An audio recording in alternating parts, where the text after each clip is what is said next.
그러니 더 절망스러운 것이죠. 그래서 11절에 여호와께서 이르시되 너는 나가서 여호와 앞에서 산에 서라 하시더니 여호와께서 지나가시는데 여호와 앞에 크고 강한 바람이 산을 가르고 바위를 부수나 바람 가운데에 여호와께서 계시지 아니하며 바람 후에 지진이 있으나 지진 가운데에도 여호와께서 계시지 아니하며 지진 후에 불이 있으나 불 가운데에도 여호와께서 계시지 아니하더니. 하나님께서 지금 엘리야 앞에 이런 현상을 바람과 지진과 불을 통해 보여주셨습니다. 이것은 기적과 또한 하나님의 임재의 상징이지요. 그러면 엘리야가 필요하다 할 때, 필요한 순간에 자신을 죽이려고 하는 그 백성들 앞에서 언제든지 자기가 원하고 스위치만 킬 때마다 이 현상을 나타낼 수 있으면, 그때마다 하나님께서 이런 현상을 내게 나타나게 해주시면 일이 조금 수월할 것 같은데, 이세벨이 자기를 죽인다고 할 때는 하나님께서 침묵하시더니 지금 이 일을 자기 앞에 보여주십니다. 그런데 그러한 능력이 나타나는 현상 가운데서도 하나님이 계시지 않았다라고 합니다. 하나님은 물론 눈으로 보이시는 분이 아닙니다. 그래서 여기서 계시지 않았다라는 것은 그때에 하나님께서 말씀하지 않으셨다라고 보는 것이 옳습니다. 그런데 이 모든 능력, 하나님의 능력이 나타나고 난 다음에 세미한 소리가 있었다라고 합니다. 아주 작은 소리. 그래서 귀를 기울여야만 그것이 무슨 소리인지 알아들을 소리가 세미하게 들렸다라고 합니다. 그래서 엘리야는 그 세미한 소리에 귀를 기울입니다. 13절 말씀에 엘리야가 듣고 겉옷으로 얼굴을 가리고 나가 굴 어귀에 섬에 소리가 그에게 임하여 이르시되 엘리야야 내가 어찌하여 여기 있느냐. 어찌하여 여기 있느냐. 그가 대답하되 내가 만군의 하나님 여호와께 열심히 유별하오니 이는 이스라엘 자손이 주의 언약을 버리고 주의 제단을 헐며. 같은 얘기 또 반복이 되죠. 그 절망적인 상황을 또 하나님 앞에 하소연합니다. 하나님 편에 선 사람들 다 죽고 나만 남았고 이제 나도 죽을 지경에 처해 있습니다. 이 말에 대한 하나님의 답은, 우리가 예상하고 바라는 답은 어떻게 됩니까? 엘리야야 걱정하지 마라. 내가 너와 함께 하니 그들이 감히 너를 해치 못할 것이고 너의 사역은 절대 실패할 수 없다. 왜? 나의 뜻이고 나의 계획이기 때문에. 힘내서 다시 한번 싸워라. 가라! 내가 너에게 능력의 지팡이를 주마. 뭐 이런 식으로 이제 전개돼야 되는데요.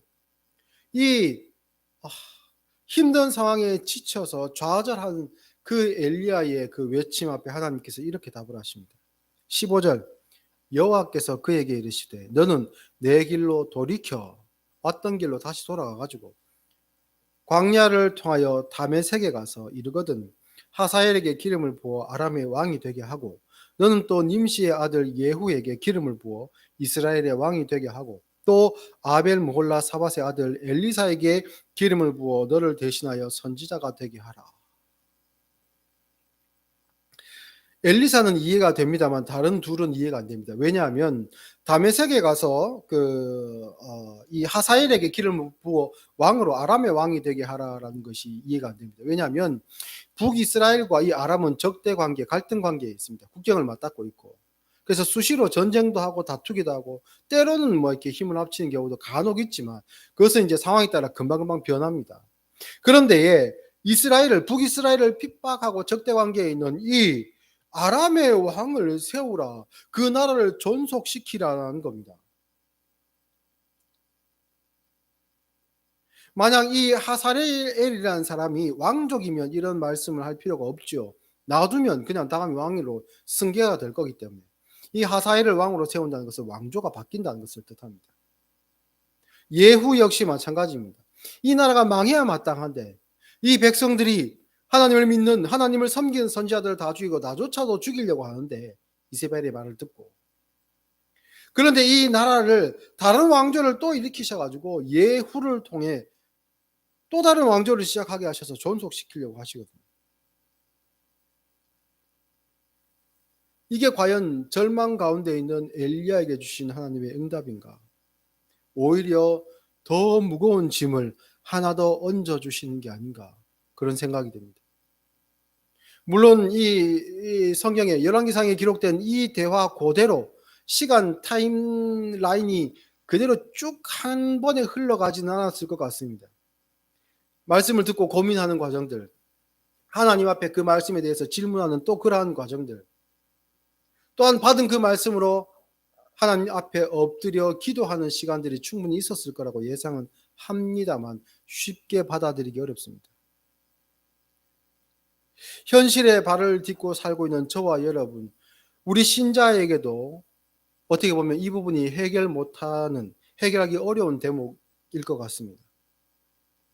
우리는 교회가 바로 서고, 교회를 통해 세상도 정화되고, 하나님의 공의가 교회뿐만 아니라 세상에게도, 교회 밖으로도 흘러가고, 그래서 일반적인 윤리나 규범이나 법으로 정한 그 라인보다 훨씬 더 많은 것이 요구되는, 기독교인들에게 요구되는 그 의에 대한 기준이 세상으로도 뻗쳐갈 수 있는 것, 그런 상황들을 우리는 기대합니다. 그래서 정의가 바로 서고 공의가 있고 인간들의 존엄성이 지켜지고 평등한 사회가 되어가는 것, 교회 안에서 부자와 가난한 자가 나뉘지 않는 것처럼, 주인과 종이 그 안에서 형제가 되는 것처럼 세상도 그렇게 되어야 되는 것이 정답이라고 생각합니다. 그런데 그렇게 안 되어가죠. 아무리 우리가 몸부림쳐도 세상은 그대로 있는 것 같고 교회가 세상을 변화시키지 못하는 것 같습니다. 심지어는 이러한 가치가 교회 안에서조차 희미해지는 것 같다라는 느낌을 받습니다. 믿는 사람들 중에서도 우기고 큰 소리치는 사람들의 말이 더 힘이 있고, 죄 지은 사람이 부끄러운 것을 모르고 뻔뻔하게 고개를 들고 다니고, 마치 교회 안에서도 신분제가 있는 것처럼 출신과 배경과 사회적 성공 여부를 따라서 사람을 판단하고 그에게 직분을 맡기는 일들이 오늘날에도 여전히 있지요. 상황이 이러다 보니까 교회 안에서 하나님의 말씀을 사모하고 하나님의 뜻이 이루어지기를 간절히 바라는 사람들의 마음이 굉장히 힘듭니다. 나 한 사람의 목소리로 과연 이러한 분위기가 전환될 것인가, 거기에 대한 기대가 없어지죠. 신사참배에 적극적으로 동참해서 하나님을 배신했던 목회자들이 나중에 사학 재벌이 되고, 그리고 그들의 자녀들이 지금까지 떵떵거리고 살고 있는 그러한 시대입니다. 자신의 기업에서 직원들을 쥐어짜서 모은 돈으로 큰 액수의 헌금을 하면 목회자들의 넘치는 축복을 받고, 마치 가난한 자에게 하는 축복과 차별되어 보이는 그런 축복을 받고, 그리고 많은 교인들에게도 부러움의 대상이 되고 있죠. 이건 아닌데 하는 그런 느낌이 있어도, 그런 생각이 있어도 나 한 사람의 생각과 행동으로 현실이 바뀔 수 없겠지라는 좌절감이 들기도 합니다. 우리가 아무리 몸부림쳐도 세상이 근본적으로 바뀌지 않는다면 우리의 노력은 무의미한 것일까요? 물론 결론은 아닙니다. 이 부분을 가지고 다시 한번 꼭 이 주제로 다룰 말씀을 나눌 때가 있을 거라고 저는 기대해 봅니다. 정의로운 사회를 위한 기독교인들의 교회의 역할, 또한 사회 정의에 대해서 기독교인들이 돼야 되는 자세, 이런 부분들은 분명히 우리가 정리해야 되고, 그것은 목적을 이루기 위한 그러한 과정으로서의 투쟁의 방법으로 쓰이는 것이 아니고, 하나님께서 우리를 사랑하시고 우리의 자리까지 내려오시며 우리를 존귀히 여겨주신 그 가치가 우리 안에서 나타나는 방식으로 사회에서 우리는 운동을 해야 됩니다. 그 역할은 분명히 있습니다만, 그러나 우리의 노력이 우리가 기대하는 결과를 가져오지 못한다고 해서 우리가 실망하고 좌절할 필요는 없습니다. 17절에 하사엘의 칼을 피하는 자를 예후가 죽일 것이요 예후의 칼을 피하는 자를 엘리사가 죽이리라. 그러나 내가 이스라엘 가운데 7천 명을 남기리니 다 바알에게 무릎을 꿇지 아니하고 다 바알에게 입맞추지 아니한 자니라. 이게 엘리야의 사명을 다시 회복시키시는 목적입니다. 하나님께서 남기시는 7천 명이라고 합니다. 여기서 7천이라는 그 숫자의 의미에서 그 천은 많다라고 한 그런 의미고요. 7은 완전수 7을 뜻합니다. 그래서 하나님께서 뜻하시고 계획하시고 택하신 무리를 뜻하는 것이지, 단순히 숫자적으로 7천이라고 하는 것은 조금 오해의 소지가 있지요. 그런데 여기서 우리가 주목해야 봐야 될 부분은, 내가 이스라엘 가운데에 7천 명을 남겨두었다가 아닙니다. 7천 명을 남길 것이다. 어떤 환경에서요? 이세벨과 아합이 있고 그 왕조를 무너뜨린 예후가 다스리는 그러한 이스라엘 가운데서, 그리고 북의 아람의 왕이 여전히 건재하며 핍박하고 있는 가운데서, 그리고 너의 사역을 통해 능력이 나타나기보다 너는 너의 후계자를 세우고 뒤로 빠져야 되는 그러한 상황 가운데서 하나님은 이 7천 명을 남길 것이다 라고 하시는 겁니다. 더욱 악조건입니다. 적어도 나아진 상황은 아닙니다. 그런데 그러한 조건 가운데서 하나님은 자신의 뜻을 이루겠다라고 하시는 겁니다. 이러한 상황으로 봐서는 절망적이죠. 아람 왕이 하사엘의 칼을 무시무시합니다. 예후의 통치 아래 고통받을 겁니다. 그러나 그 모든 고통과 고난을 견뎌냈다 할지라도 엘리사의 칼은 어떻습니까? 엘리사의 사역은, 엘리사는 하나님의 말씀을 대언하는 선지자이지요. 하나님의 기준으로 보아서도 거기에 합한 자가 아무도 없을 거라는 겁니다. 절망적인 상황이라는 겁니다. 그런데 거기서 하나님은 반전을 준비하셨고 18절에 그러나가 등장하시며 그 7천인을 하나님께서 그 상황 가운데 어떻게 모으시는지, 그들을 어떻게 세우시는지, 그들을 어떻게 남은 자로서 구원하시는지 네가 보라. 당시에 이스라엘에서 바알에게 무릎 꿇지 않은 사람이 7천 명이 있었을까요? 저는 그렇게 보지 않습니다. 드러내놓고 하나님을 섬기는 사람이 이렇게 큰 무리로 있을 리가 없습니다. 선지자들이 다 핍박당하여 죽었기 때문입니다. 그런데도 그 가운데서 어떻게 보면 선지자들을 죽이는 일에 가담했던 백성들 가운데서도 하나님은 남은 자를 세우시겠다라고 하시는 겁니다. 이세벨의 명을 받들어 이 엘리야를 죽여야 하는 그러한 임무를 받은 사람들 중에서도 하나님은 남은 자로 세우실 사람이 있다라고 하시는 거죠. 마치 하나님의 기준에는 구원으로 하나님 나라로 천국으로 들어갈 자격이 단 1%도 없는 우리들을 하나님께서 구원의 길로 인도하시는 것처럼, 하나님은 그 능력의 손으로 그 피폐한 나라와 환경 가운데서 그 구원을 이루어가고 계신 것. 이스라엘의 궁극적인 미래에서 이 남은 자라는 그 표현, 그것은 예언적 단어로서 등장합니다. 여기서 예언적 단어라는 것은 앞으로 일어날 하나님의 계획을 뜻하는 것이죠. 출애굽하는 이스라엘 백성들이 그 안에 있고, 바벨론 포로 귀한 한 그 백성들이 그 안에 있고, 그리고 나중에는 예루살렘 교회로 이어집니다. 스가랴 7장에도 이런 남은 자들에 대한 이야기가 등장하고요. 거기서도 이스라엘 백성들이 하나님께 불순종함으로 말미암아 그들을 징계하시고 그들을 흩으십니다. 하나님의 분노와 하나님의 질투로 인해 그들을 불어서 다른 나라들로 이렇게 하나님께서 흩어버리시거든요. 그런데 하나님께서 그 가운데서도, 그러한 상황 가운데 징계하시면서도 남은 자들을 다시 세우십니다. 그래서 스가랴 8장을 보시면 제가 읽어드리겠습니다.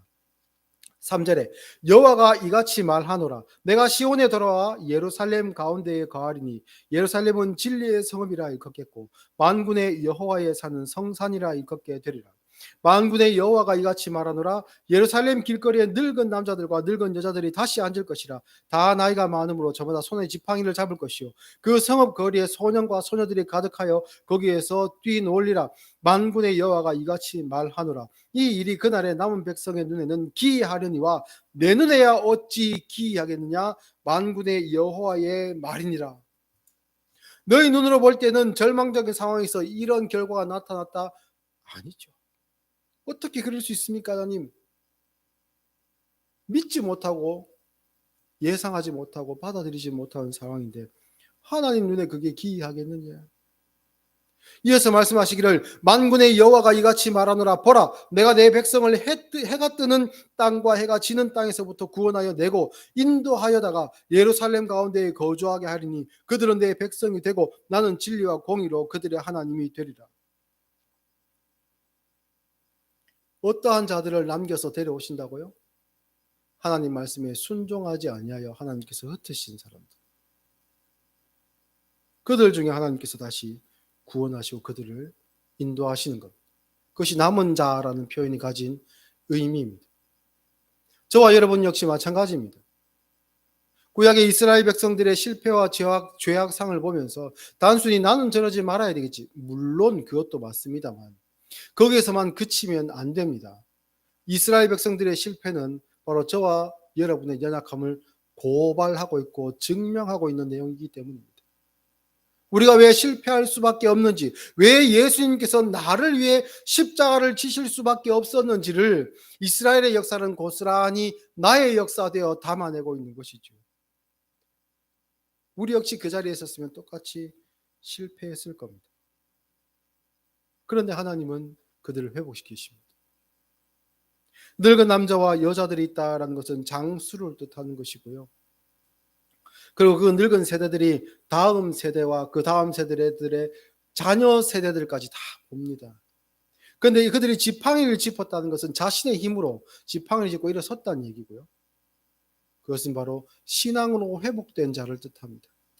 그들은 자기의 자녀 세대들뿐만 아니라 그 다음 세대들까지 하나님의 사랑과 구원의 체험자, 증거자들로서 살아가게 되고 그 신앙의 유산을 물려주고 있는 것이죠.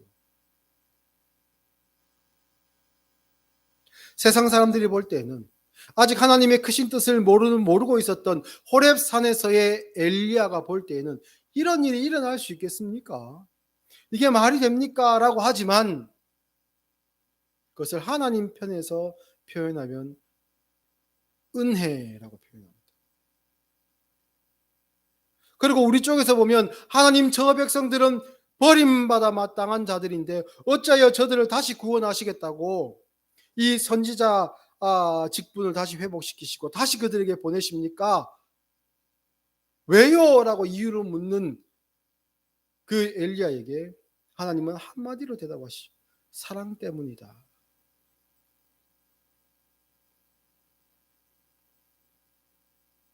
그 사에게 엘리야는 마지막까지 동참하고 있는 겁니다. 그 사에게 부름을 받은 것이죠. 쉽지 않습니다. 사람들이 존경하지 않습니다. 자기 자신도 너무 괴롭습니다. 그런데 하나님은 그 일을 통해 백성을 구원하시는 것이 참 놀라운 하나님의 방법입니다. 앞서 엘리야와 함께 우리가 언급했던 사람이 한 명 더 있었죠. 모세입니다. 모세는 뭐 또 다른 선지자들과 비교해서 어떻게 짝을 할 수 있는 선지자를 찾기 힘들죠. 십계명을 받은 선지자이고 이스라엘 백성들을 출애굽하여 그 광야길로 인도한 선지자입니다. 그런데 이 모세는 하나님께서 약속하신 가나안에 들어갑니까? 못 들어가죠. 하나님께 불순종하고 두려워 떨었던 이스라엘 백성들의 그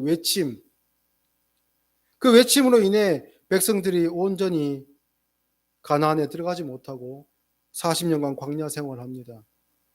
그리고 하나님께 그렇게 원망했던 백성들이 광야에서 다 죽죠. 그건 어떻게 보면 당연해 보입니다. 불순종했기 때문에, 못 믿었기 때문에. 그런데 모세는요. 모세는 그러면 안 되는 것 아닙니까? 모세는 가나안으로 들어가야 되는 것 아닙니까? 그런데 하나님께서는 모세를 명하여서 너는 가나안 땅을 볼 수는 있지만 들어가지는 못할 것이고 너와 함께 했던 백성들이 묻혔던 저 광야에 너도 묻힐 것이다 라고 하십니다. 그리고 실제로 모세는 광야에서 죽습니다. 너무 안타깝지 않습니까? 그러나 모세가 광야에 그 백성들과 함께 묻혔다는 것이 저에게는 얼마나 큰 위로인지 모릅니다. 모세는 하나님 앞에 구원받은 사람 아닙니까? 한 사람의 신앙인으로 보자면. 그런 그가 하나님 앞에 불순종했던 광야에서 죽어 묻혔던 이스라엘과 함께 묻혔습니다. 그것은 무엇을 뜻합니까? 불순종하고 자격 없어서 광야에서 묻혔던 그들도 모세와 함께 묻혀서 구원받았다는 뜻입니다. 자격 없는 자들이 마땅하고 광야에 묻혀 마땅하고 가나안으로 못 들어가 마땅하고 구원받지 못해 마땅한 백성들과 모세가 함께 묻힘으로 그들이 구원의 백성이 되는 거죠.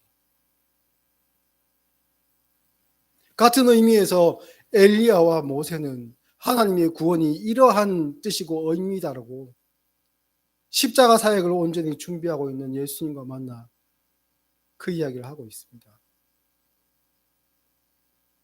그 은혜로 저와 여러분이 이 자리까지 서 있고 하나님 앞에 예배하며 감사하고 있는 겁니다. 보통 일이 아니지요.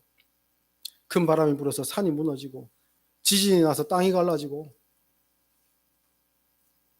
불이 하늘에서 내려오는 그 큰 기적보다 더 놀라운 기적이 지금 여기서 일어나고 있는 겁니다. 하나님은 저와 여러분을 남은 자를 구원하시는 방법으로 십자가의 방법으로 구원하셨습니다. 그 은혜를 여러분 잊지 마시고 여러분 삶 가운데서 신앙생활뿐만 아니라 여러분의 모든 삶의 영역 가운데서도 그 은혜와 사랑으로 충만하여 물론 고통스러울 때도 있고 좌절할 수밖에 없는 그런 상황 가운데 놓일 때도 있겠지만 온전히 넘어져 버리지 마시고 하나님의 사랑으로 늘 일어서고 또 옆에 지쳐있는 우리의 신앙의 동지들이 있으면 낙심해 있는 자들이 있으면 그들도 여러분이 하나님의 사랑으로 일으키실 수 있는 그런 참된 신자의 길을 가실 수 있는 저와 여러분이 될 수 있기를 우리 주님의 이름으로 축복합니다.